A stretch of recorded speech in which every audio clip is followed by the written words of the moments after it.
जर मेला असता तर कोणी पेशंट वरती 15 घर आहे आणि जोपर्यंत अधिकारी येत नाही तोपर्यंत हल्ला बोलवा तुम्ही. आता ऍक्सिडेंट 3 माणसं होती, मेलीची जबाबदारी. मुंबई गोवा महामार्गावर शास्त्री पूल संगमेश्वर येथे आज सकाळी रिक्षावर दरड कोसळली। या अपघातात सुदैवाने गंभीर घटना घडली नसली तरी रिक्षातील प्रवासी किरकोळ जखमी झाले आहेत। अपघातानंतर ग्रामस्थांनी संताप व्यक्त करत रास्ता रोको केलाय।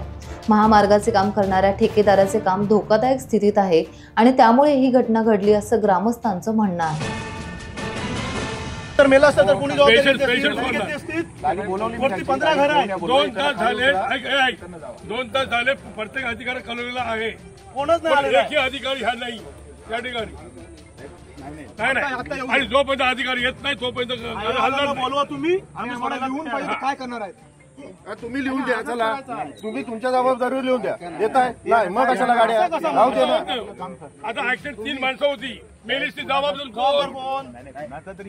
मग त्या बाईचा हात हे सुद्धा बोललेला होता की असा ऍक्सिडेंट होणार आहे. पत्रामध्ये लिहिलेलं पण आहे. हे क्लिअर करा, हे क्लिअर करा. ऐकत नाही. कलेक्टरला पत्र दिलेलं आहे,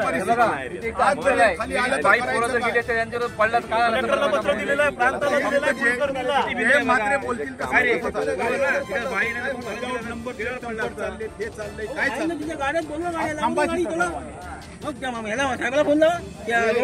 कॉन्ट्रॅक्टर आला साहेब येऊन संध्याकाळी उद्या करतो. अजून प्रफुल्ल आता कुलकर्णी साहेबांना पत्र दिलंय, प्रांताला पत्र दिलं, अजून उत्तर नाही आलं. हमारी माँ तो हत्ती हुई है.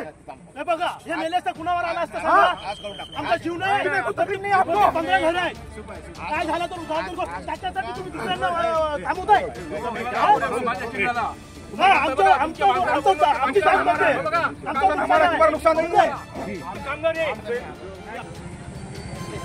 वाहनांच्या लांबत लांब रांगा, दोन्ही साईडनी वाहनांच्या रांगा लागलेल्या दिसत आहेत। ग्रामस्थ ऐकण्याची परिस्थिती नाहीत, पोलीस समजूत करण्याचा प्रयत्न करत आहेत, परंतु ग्रामस्थांचं म्हणणं आहे की वरिष्ठ अधिकारी जोपर्यंत येत नाहीत तोपर्यंत आम्ही वाहतूक सुरळीत करणार नाही। 2 महिन्यापूर्वी येथील ग्रामस्थांनी प्रांताधिकारी, जिल्हाधिकारी, तहसीलदार यांच्याकडे पत्रावर करून ही दरड धोकादायक असल्याचे सांगितलं होतं, मात्र कोणीही या दरडीची दखल घेतली दिसत नाही।